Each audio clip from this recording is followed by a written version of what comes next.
Hello and welcome back to Suspended Fanimation. I'm your host, Dennis Patholkas, and tonight it's Project Blue Book, Season 1, Episode 2, The Flatwoods Monster. Actually fairly decent, and I'm just going to stay flat out here that Chris Carter, this is the way you actually do an X-Files episode. That's all I'm going to say. It's how you do a modern X-Files episode. Even though it was set in the the 40s, the 50s, in the 50s. Yeah, damn. So before we start, of course, spoiler alert, I am going to spoil the episode. If you haven't watched it, go and watch it. You can come on back. This will be a video, and then you can comment down below in the comments, or you can, watch now and get spoiled by it. I don't know. It's up to you. And thank you to Viking Bitch for the paddle. So we start off with Flatwoods, West Virginia. A meteorite streaking across the sky, and a woman and some kids see it, and they go down and go take a look and see what happened because they see it crash nearby. And they see, the forest on fire, the hillside on fire, that kind of stuff. They go down to check it out. The kid's down there, and the boy comes across a creature with these human-looking eyes, and we hear the girl scream, and we cut to black. So Hynek, in the meantime, is investigating the mysterious numbers that he got in the last episode and trying to figure out if they're coordinates or what the hell they are. He's trying all kinds of different ways of doing this, and he's in his study when he gets a knock on the door, and his wife tells him that he's got a visitor, and it's Quinn.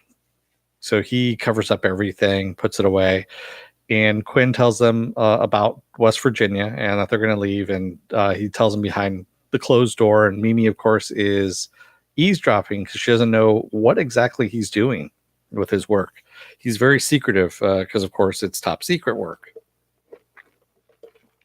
And she's standing outside the door there, and when they come out, Hynek's boy is really kind of enamored with Quinn because of, he's in his Air Force suit, and asking him all these questions about the war, how many people he killed. He probably killed a couple hundred, and that his dad, of course, didn't go out to war. He just kind of invented something to help the war effort. That was it.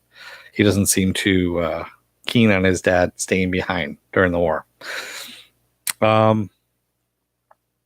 Mimi, of course, is kind of pissed off. Hynek tells Quinn to go outside while he talks to his family, and he says, I've got to leave again for work. And Mimi's kind of pissed off because, of course, he can't tell her anything at all. Yeah. Sorry, I was reading something there in the chat. So Quinn ends up telling Hynek all about what was going on, what Sarah, the mother, saw, and the kids. And that there was a militia that got put together. They went out in the woods to go look for the creature. They couldn't find anything, and so they turned on Sarah, saying that she's spreading rumors and all this kind of stuff. So they're going back to go and hurt her and her kids. And when they show up at at her house, there's this militia just basically parked outside the house, and they won't let them pass. In fact, they're gonna probably, kill these guys showing up because they're military people. They're with the government, of course, and don't want anything like that happening. And of course, the local cop shows up and stops that and tells them to get in there and, do what they need to do and then get the hell out, kind of thing. So Sarah wasn't going to let them in until she finds out that Hynek's a doctor to take a look at her kids because her kids are sick and they're actually down in the cellar. They've become light sensitive lately. And we see their eyes are all puffy and everything. And Hynek's kind of concerned about this. So he's examining them and taking samples while Quinn interviews the mom. And basically they both interview her, and they find out what exactly happened is that, something crashed. There was a UFO that they saw the creature, and they also saw that the engine was still running. Whatever it was a red diamond that was exuding a whole bunch of heat, light, and she didn't get affected by it, but the kids did. So just a little weird thing that's going on. In the meantime, we go back to Susie, and Susie is developing pictures that she was taking of the Hynek family. And she's gotten some pretty good pics of people in the house and all this stuff. And She even has some pictures of Mimi in her bra and has a little fixation on there. She's staring at Mimi in her bra, and then all of a sudden she hears some music start up in the living room. And she goes in, and there's a guy sitting there with a drink in his hand and saying, "You got to be a little bit more careful." And she goes, "Well, I've got a date show, coming up here soon. So why don't you go and make yourself at home and do what you need to do?" And she takes off. So Sarah ends up taking them out to the UFO crash site because they ask her to take them out there, and says, talks about the engine again, about that thing running.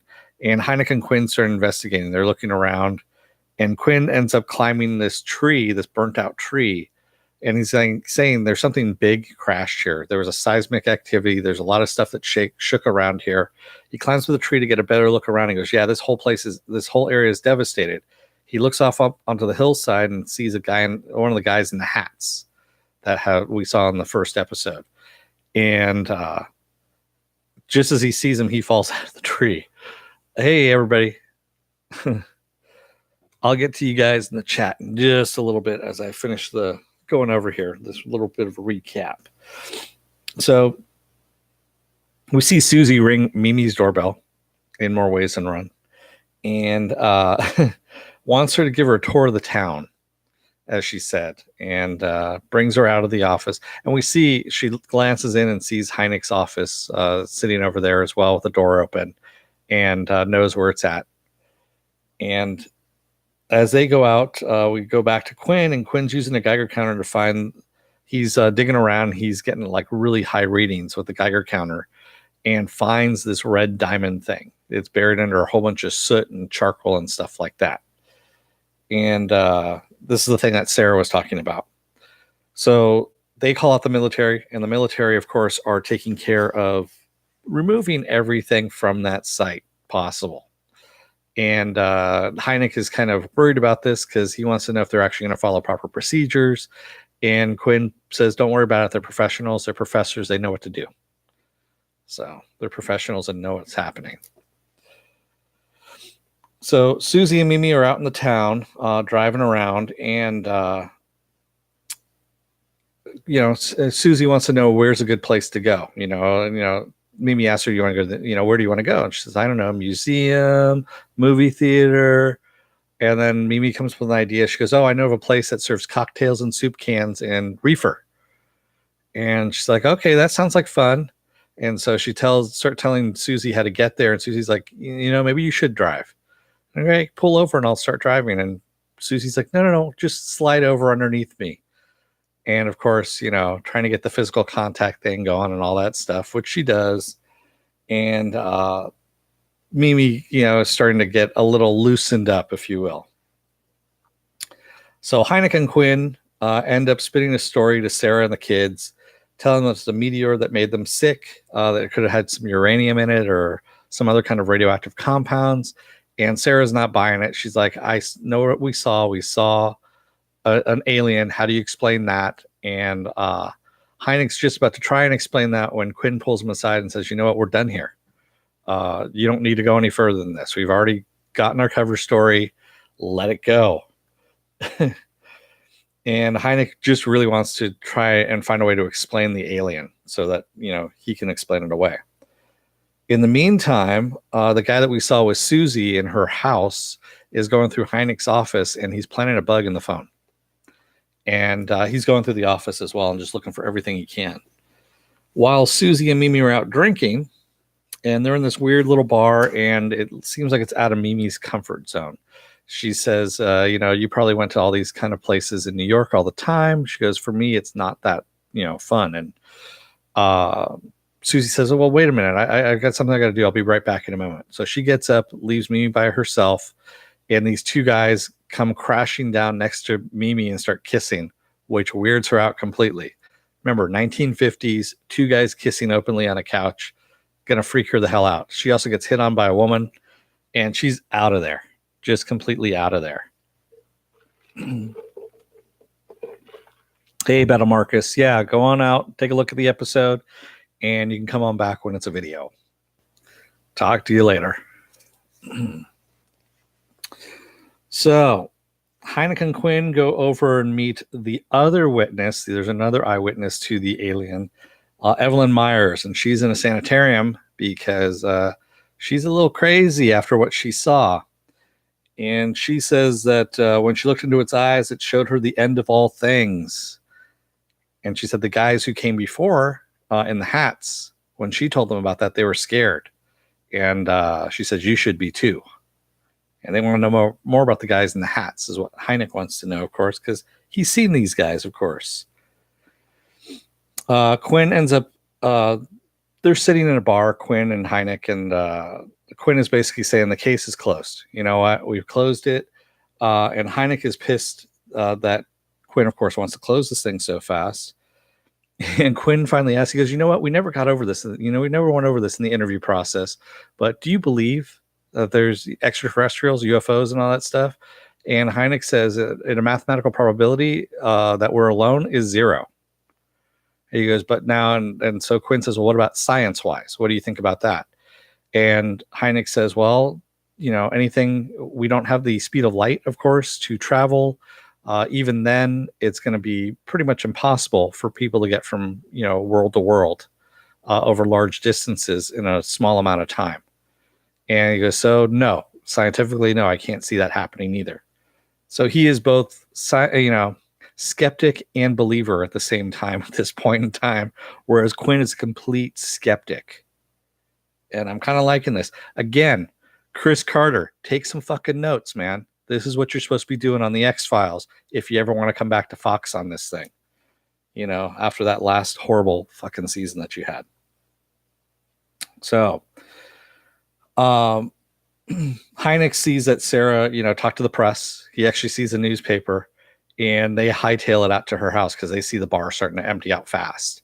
And of course, the militia and the townspeople are all there, and they want to kill Sarah pretty much because they're saying, what the hell are you talking about? You're making up stories. And yes, he is Mulder and Scully. That's right, Penn Farm Girl. And Quinn ends up, you know, taking a shotgun out of one of the guy's hands, knocks him down. And he goes, now I am the guy in charge, right? He goes, everyone put your guns down and get the hell out of here. And, you know, Heineck goes inside and talks to Sarah and calms her down. She's got a shotgun in her hand, of course. And we have Quinn talking to General Harding, and General Harding's pissed at this point. He says, you know what? I've talked to the sheriff out there. He's getting ready to send out the National Guard. That doesn't sound like you've got everything under control. It sounds like it's going to become a bigger news item. This becomes a national news item. I don't want that. You better take care of it now and get Heineck under control, because he thinks Heineck is the problem as well. And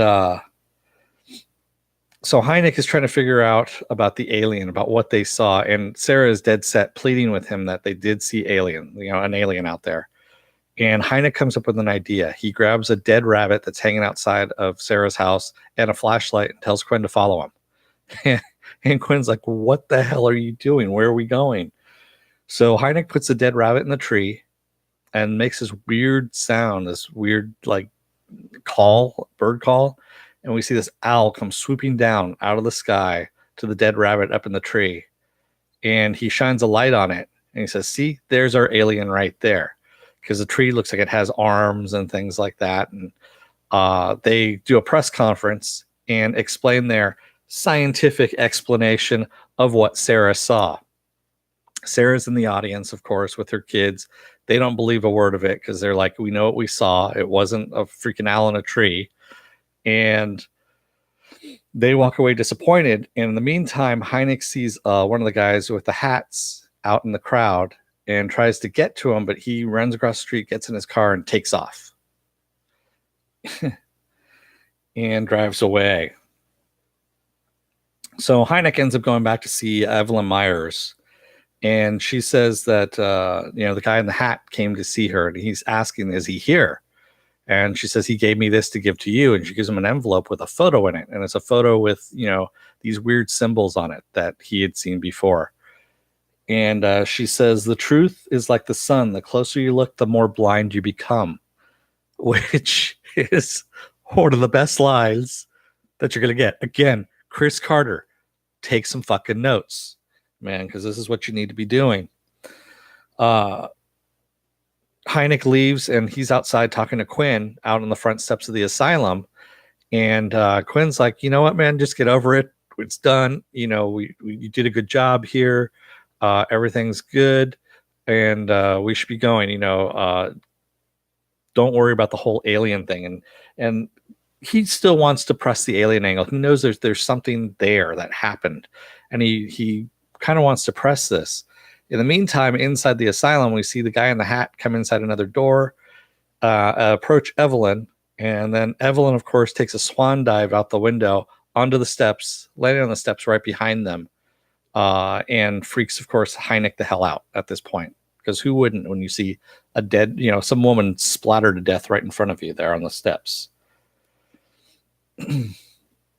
So we end up with Hynek coming to in front of General Harding and General Valentine. We finally found out the other guy's name is General Valentine. And he and Quinn are talking to those guys about what Project Blue Book is going to be about, and that the two generals are going to be overseeing Project Blue Book. And they look forward to working with him, but there's some, you know, all his work is going to belong to the government. Everything that Hynek does from this point on for Project Blue Book is going to belong to them. They said, but we're going to pay you. And they said, fill out these forms and we'll give you money. You know, we'll give you a good, you know, good amount of money. And okay, goodbye. They send him out the door. And Hynek returns home, has a gift for his son. He's got a nice telescope to take a look at Mars, to get him interested in the stars. And he's got a necklace for his wife. And somehow she knows the name Project Blue Book, which is interesting. I don't know if anyone caught that, but it was, I don't know how she found that one out, if he told her or not, but that was kind of an interesting one. I don't know if Mimi might, or Susie might have let that one slip to Mimi or not, but kind of a weird thing. So Quinn is typing up notes on his, he's looking at the photo and trying to figure out how to decode things.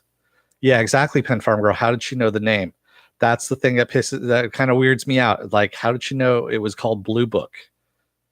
And I think maybe it was because she was eavesdropping at the door when Quinn was talking to Hynek at first, and that's how she knows the name. So that might be it right there. She might have overheard Blue Book. I need to take a look again at the episode to make sure if that was the case or not.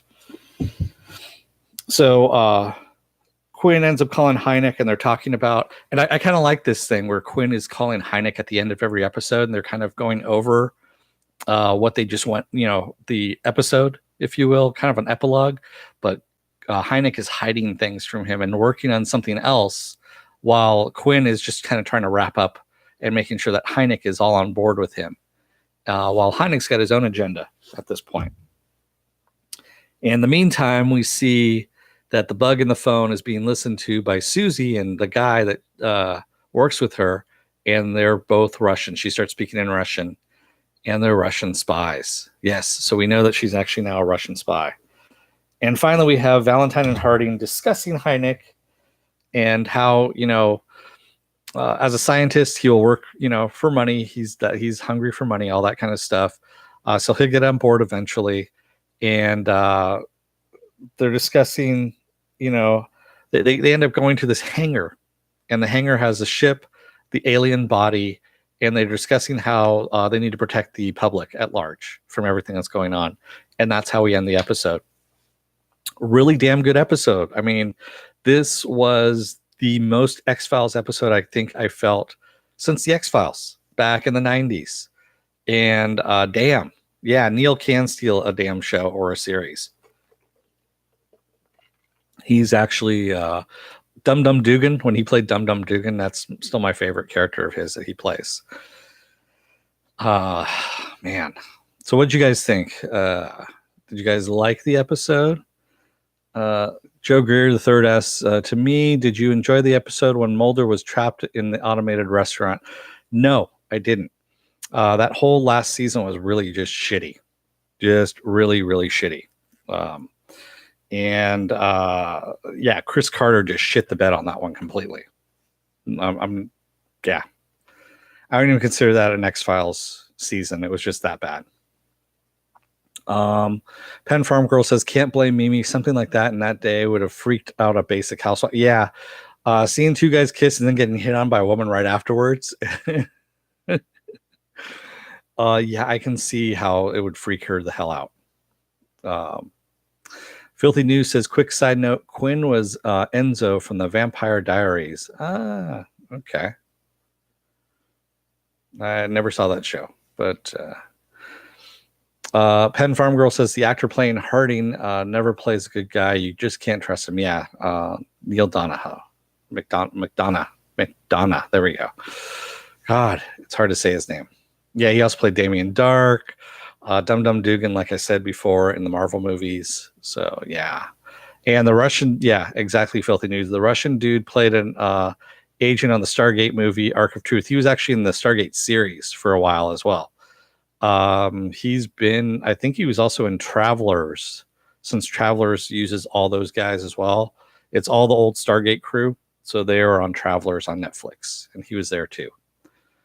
Yeah, I'm really liking this show too, Penn Farm Girl. It's second episode out, and it's really freaking good.